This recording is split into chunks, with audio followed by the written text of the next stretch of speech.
Yea, the Almighty shall be thy defense, and thou shalt have plenty of silver. One of the greatest messages given to the race through the scriptures is that God is man's supply, and that man can release through his spoken word all that belongs to him by divine right. He must, however, have perfect faith in his spoken word.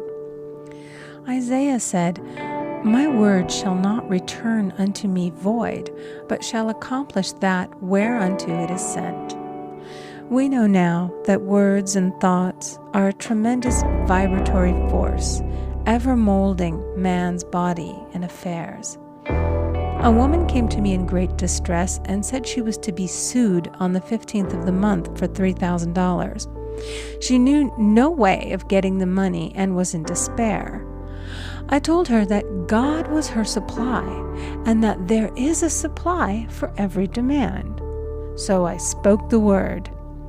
I gave thanks that the woman would receive $3,000 at the right time in the right way. I told her she must have perfect faith and act her perfect faith. The 15th came, but no money had materialized. She called me on the phone and asked what she was to do. I replied, "It is Saturday, so they won't sue you today. Your part is to act rich, thereby showing perfect faith that you will receive it by Monday." She asked me to lunch with her to keep her courage. When I joined her at a restaurant, I said, "This is no time to economize. Order an expensive luncheon and act as if you have already received the $3,000. All things whatsoever ye ask in prayer, believing ye shall receive." You must act as if you had already received. The next morning she called me on the phone and asked me to stay with her during the day. I said, "No, you are divinely protected and God is never too late." In the evening she phoned again, greatly excited, and said, "My dear, a miracle has happened. I was sitting in my room this morning when the doorbell rang. I said to the maid, 'Don't let anyone in.' The maid, however, looked out the window and said, 'It's your cousin with the long white beard.' So I said, 'Call him back. I would like to see him.' And he was just turning the corner when he heard the maid's voice, and he came back. He talked for about an hour, and just as he was leaving, he said, 'Oh, by the way, how are finances?' I told him I needed the money, and he said, 'Why, my dear, I will give you $3,000 the first of the month.'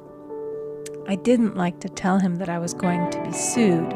What shall I do? I won't receive it till the first of the month, and I must have it tomorrow. I said, 'I'll keep on treating.' I said, 'Spirit is never too late. I give thanks that she has received the money on the invisible plane and that it manifests on time.' The next morning, her cousin called her up and said, 'Come to my office this morning, and I will give you the money.'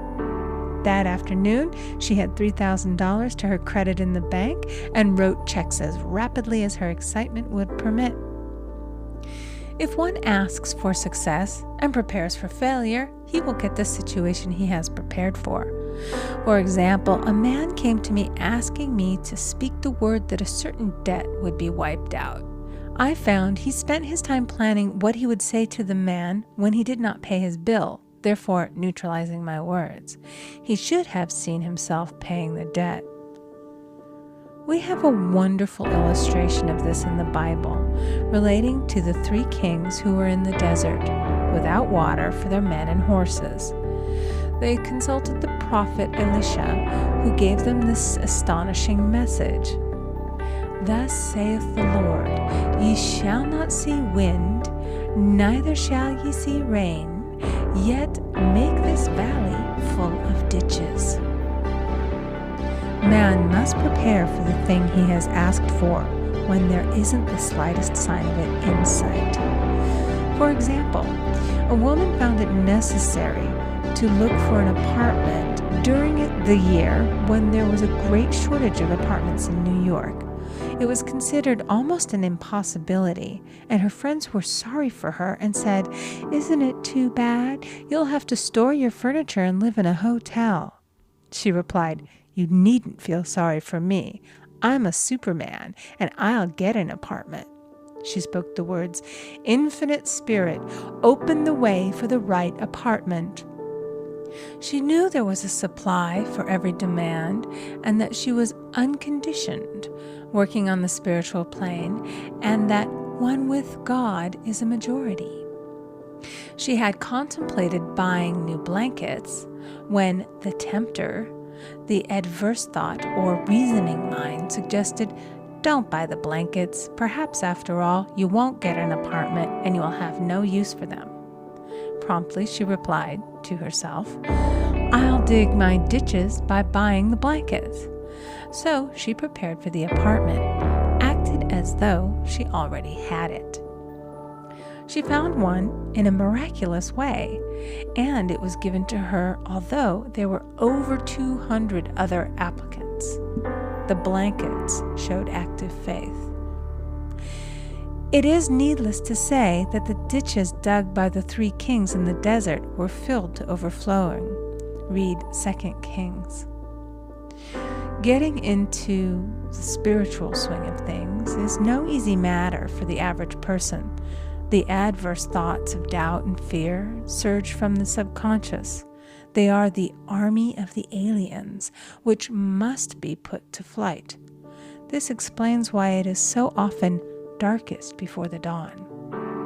A big demonstration is usually preceded by tormenting thoughts. Having made a statement of high spiritual truth, one challenges the old beliefs in the subconscious, and error is exposed to be put out. This is the time when one must make his affirmations of truth repeatedly and rejoice and give thanks that he has already received. "Before ye call, I shall answer." This means that every good and perfect gift is already man's, awaiting his recognition. Man can only receive what he sees himself receiving. The children of Israel were told that they could have all the land they could see. This is true of every man. He has only the land within his own mental vision. Every great work, every big accomplishment has been brought into manifestation through holding to the vision. And often, just before the big achievement, comes apparent failure and discouragement.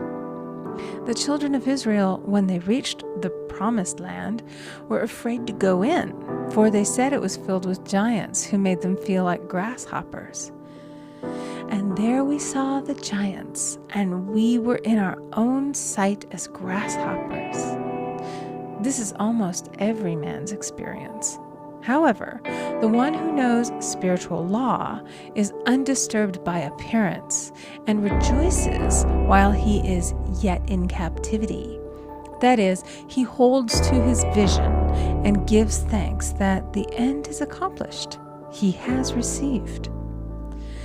Jesus Christ gave a wonderful example of this. He said to his disciples, "Say not ye, there are yet 4 months, and then cometh the harvest? Behold, I say unto you, lift up your eyes, and look on the fields, for they are ripe already to harvest." His clear vision pierced the world of matter, and he saw clearly the 4th-dimensional world, things as they really are, perfect and complete in divine mind. So man must ever hold the vision of his journey's end and demand the manifestation of that which he has already received. It may be his perfect health, love, supply, self-expression, home, or friends.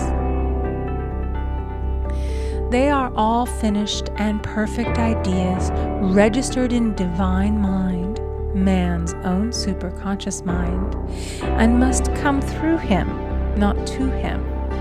For example, a man came to me asking for treatments for success. It was his imperative that he raise, within a certain time, $50,000 for his business. The time limit was almost up when he came to see me in despair. No one wanted to invest in his enterprise, and the bank had flatly refused a loan. I replied, "I suppose you lost your temper while at the bank, therefore your power. You can control any situation if you first control yourself." "Go back to the bank," I added, "and I will treat." My treatment was, "You are identified in love with the spirit of everyone connected with the bank. Let the divine idea come out of this situation." He replied, "Woman, you are talking about an impossibility. Tomorrow is Saturday. The bank closes at 12, and my train won't get me there until 10, and the time limit is up tomorrow, and anyway they won't do it. It's too late." I replied, "God doesn't need any time and is never too late. With him, all things are possible." I added, "I don't know anything about business, but I know all about God." He replied, "It all sounds fine when I sit here listening to you, but when I go out, it's terrible." He lived in a distant city, and I did not hear from him for a week. Then came a letter. It read, "You were right. I raised the money, and I will never again doubt the truth of all that you have told me." I saw him a few weeks later, and I said, "What happened? You evidently had plenty of time after all." He replied, "My train was late, and I got there just 15 minutes to 12. I walked into the bank quietly, and I said, 'I have come for the loan.' And they gave it to me without a question."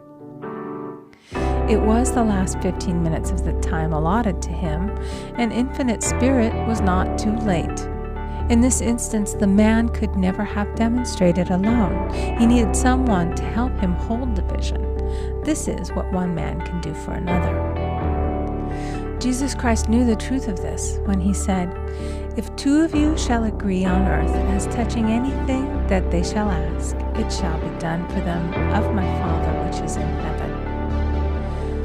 One gets too close to his own affairs and becomes doubtful and fearful.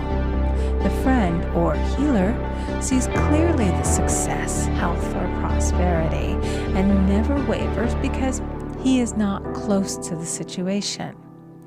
It is much easier to demonstrate for someone else than for oneself, so a person should not hesitate to ask for help if he feels himself wavering. A keen observer of life once said, "No man can fail if some one person sees him successful." Such is the power of the vision, and many a great man has owed his success to a wife or a sister or a friend who believed in him and held without wavering to the perfect pattern. End of chapter 2. Recording by Amy Conger.